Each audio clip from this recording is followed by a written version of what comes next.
This page. With school about to come to an end, there is growing concern about providing adequate food for our community's children. The Greater Pittsburgh Community Food Bank serves children in 11 counties. 43% of them qualify for free and reduced cost school lunches. But when there is no school, those lunches are not available to those students. So they could potentially miss almost 8.5 million meals with an increased need. KDKA TV, Citizens Bank, Giant Eagle, and the Greater Pittsburgh Community Food Bank are partnering in the 2017 Feed the Kids Summer Telethon. It will take place next Wednesday from 4 p.m. to 8 p.m. with special live segments during KDKA TV programming, including our newscasts. Joining us this morning now is Traci Weatherford-Brown. She is with the Greater Pittsburgh Community Food Bank. Traci, welcome to the show. Thank you so much for being here. You know, I think a lot of people forget that when school is out, that means no food for lots of children. True. It's a big problem? Absolutely. You know, I'm a parent of 4, a proud Pittsburgh Public Schools parent, and I know for my husband and myself, when school's out, there's additional strain in our family budget. You know, you have to think about extra child care costs in the summer months. You have to think about how you're going to absorb the cost of those school breakfasts and school lunches into your summer budget. So that's why you've come up with a program, it sounds terrific, that essentially provides free meals. Absolutely. To any kid. Yeah, we didn't come up with it. The USDA did, but we partner. That's the U.S. Department of Agriculture. Absolutely. So we partner or participate in that program and partner with organizations across our service area, across 11 counties, to provide on-site meals for kids 18 and under. You don't need any proof that you're eligible. If you're a kid and you're hungry this summer, you can just show up. So any kid under 18, absolutely, regardless of their family background, where they live, they can just show up and get a free meal? Absolutely. Now, where do they go for this free meal? Well, you should be on the lookout in your community for signs promoting free food and fun this summer. Typically, feeding sites include schools, churches, libraries. I know Carnegie Library is a great partner for us here in the city.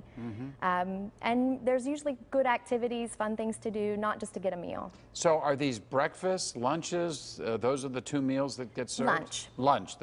They're lunches. Well, now, in order to do this, you obviously have to raise money. Absolutely. And that's part of why you're partnering with KDKA TV and with others in order to raise some dollars. Tell us about the money that's required to put on a program like this. Yeah, so we're super excited about the Summer Telethon this year. Giant Eagle, once again, along with Citizens Bank and KDKA, are joining us in an effort to raise $80,000. Giant Eagle and Citizens have come to the table with a gift of $40,000, and we're looking for the community to match that. If we're successful in that campaign, we'll be able to provide 800,000 meals. 800,000 meals. That's a lot of meals, but you're covering a lot of kids over a number of months. Absolutely. During the summertime. Yeah. And again, this is going to be a telethon on KDKA this Wednesday. Folks will have an opportunity to watch on TV and to click on and send money over the web, I assume. Absolutely. So it's going to be a very important way to help.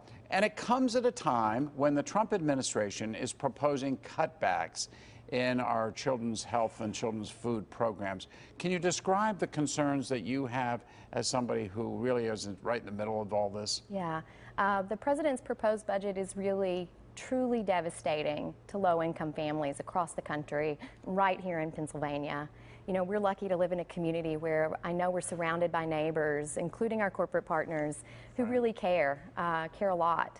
But this is going to create a hole that we can't fill with philanthropy. This budget is going to completely decimate SNAP.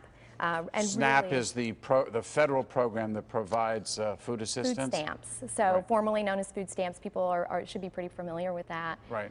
But it's a program that really provides stability for families. 83% of people who use SNAP, their household includes an elderly person, a disabled person, or a child. Right. So this is really going to hurt a lot of people. And just to be clear, the SNAP program, it's not, you know, people have this misconception that it's only for those who are out of work and who are, you know, and some might say ne'er-do-wells who don't want to work. That's not what this program is all about. It really helps middle income, lower middle income families where you have parents who are working but just can't make enough money on the incredibly ridiculous low minimum wage that we have that hasn't been raised in decades. Absolutely. I mean, the whole problem is that people aren't making enough money to feed their kids. Yeah. And that's where this program comes in, and where services like yours, like the Greater Pittsburgh Community Food Bank, I mean, where would we be without you guys? I mean, where would we be without the community to help us? Well, I mean, we're just a link between people in the community who care and people in the community who need help.